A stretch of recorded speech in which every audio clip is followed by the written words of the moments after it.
You have to keep people engaged. Yes. Like the New Year's resolution works for a couple of weeks and then people start to fall down or whatever it might be. It's the same thing with business.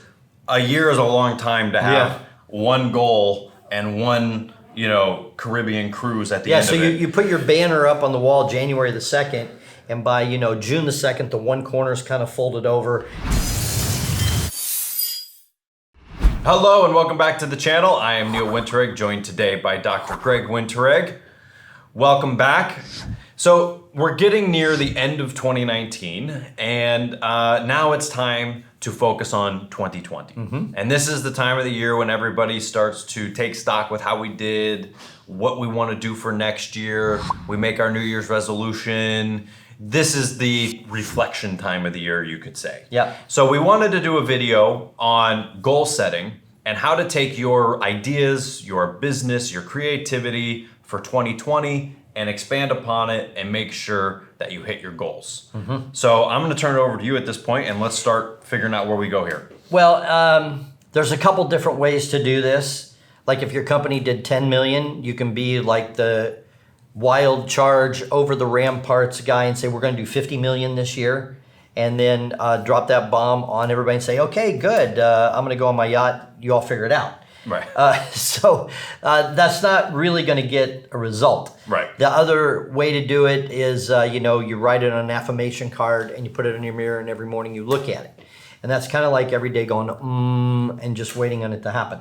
So yes, you do have to have a goal. You do have to have a game.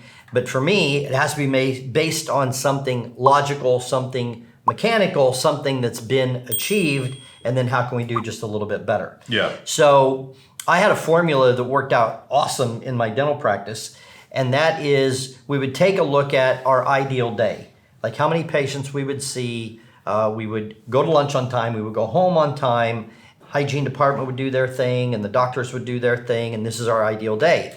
And then just for mathematics sake, let's just say we're going to work 200 days, 4 days a week, 50 weeks, we're going to work 200 days. So we take that ideal day times 200, and that's our annual goal. Okay. So then we kind of backed into that, and then we had some sort of a victory for that. If we did that at the end of the year, everybody got a cash bonus, or everybody got more time off, or whatever, something that was excited to everyone. But then here's the thing, we did that, and then on January the 2nd, we were going for our ideal day. Right. And January the 3rd, we were going for our ideal day. And then we had our ideal week. Now, it could be that at the beginning of the year, we're not as organized, we're not as coordinated, we're not as grooved in on it. And so at the beginning of the year, the first couple of months, we may not hit it all the time. But then that means by the end of the year, we're going to have to get smarter, we're going to be more polished, may have to change our marketing plan. But that was the goal. What I like to do is have some sort of a game. Like we did a trip to Las Vegas, we did a trip to the Bahamas. I backed that up with quarterly bonuses. If we hit our target for the quarter, I had a monthly bonus game. So you have to keep people engaged. Yes. Like the New Year's resolution works for a couple of weeks and then people start to fall down or whatever it might be. It's the same thing with business. A year is a long time to have one goal and one, Caribbean cruise at the end of it. Yeah, so you put your banner up on the wall January the 2nd, and by, June the 2nd, the one corner's kind of folded over. It's just become part of the furniture. People don't even realize it's there. It's like, oh yeah, that's what we said. What was that number again? So this is something that first of all, it has to be based on reality, but it has to be a stretch. And then it's something that you have to focus on and battle plan and strategize for all the time. Now let's take an entrepreneur, for instance. Yeah. A small company, 2, 3, 4 people. They're not sitting there mapping out an ideal day with an ideal this and that. It's a little bit of a make it or break it kind of routine, right? So what I want to talk about with that is have your goal, have your idea of where you want to be by the end of the year, whether it's money or getting some big deal signed, number of clients, whatever it might be. Yep. You have this big goal, then break it down into kind of like where we need to be along the way. Your milestones. Your milestones. Yep. Yeah. To get this giant deal and this giant contract that's gonna, be your savior, there's probably a lot of stuff along the way. Yep. We have to get these proposals done. We have to get these plans signed. We have to get a private study done, and then we have to get this meeting scheduled, and then we can present it to these people, and that's a year-long project. You have to break it down into monthly, weekly type of games of where you feel like you need to be. And so you always have to have some sort of a motivation for that day, that week. Otherwise, you can say, we got 8 months to figure that out. I don't need to do that today. Yeah, with our mentoring clients, we're always looking 3, 6 to 12 months ahead. Like right now, we're making the strategy on the restaurant for next summer.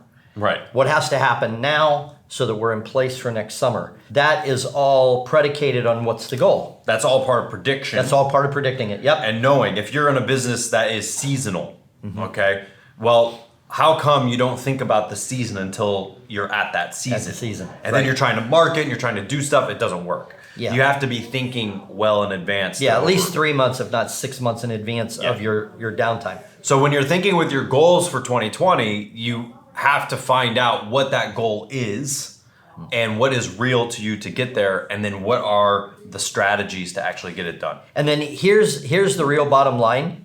The owner of the company, the senior executives have to close everybody else on it. Right. And make it real.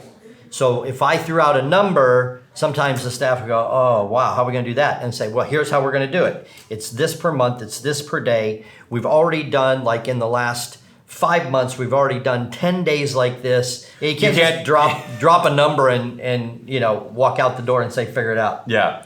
Another thing that I like to do, depending on your industry, let's say I sell X, Y, and Z product, or I manufacture it or whatever, and we made $500,000 this year.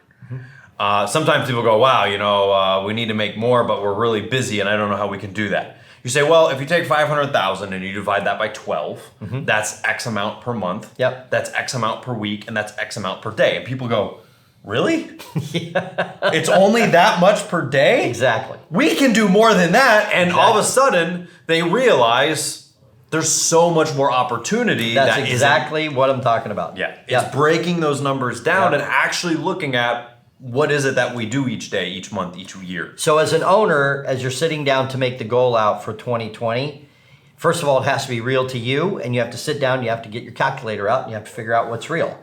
And just like Neil just said, once you break it down by the month, the week, and the day, usually it's like pretty confrontable. Yeah. And then you go and you sell that to your managers and your employees. Yeah, Yep. Some people think, $1 million is the elusive number for a lot of businesses, depending on your industry. And it's like, nobody can do $1 million in this field. And then you go, well, that's only, $3,500 a day. And they're like, we can do that. wait a minute. We're not doing that already? That's the thought. You got to break it down. You got to look at the number. You got to sell it to your team. Yep. And you have to be the visionary of that. If you're the entrepreneur, you have to motivate and push yourself to get that done. If you're the CEO or the executive, then you have to motivate and push everybody else underneath you to get that done.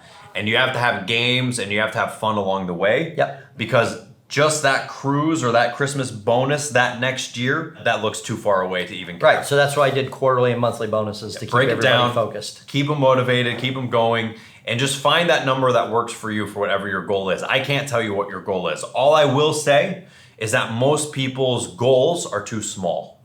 Your accountant will tell you that a 3 or 4% increase from this year over the last year was amazing. Yeah. I do not think that that's amazing. No. It needs to be 10, 15, 20% to be amazing. Your accountant is happy with him getting paid and everybody else getting paid. And based off the economy and all this other stuff, that's good. You can't think that way. If you do think that way, you're thinking too small. You got it. So whatever your goal is, you might need to tack a little bit more onto it. But that's all that we have to say today. Yep. So happy holidays to you. Make that number. Stick with it. If you need any help getting there, let me know and I'll help you get there.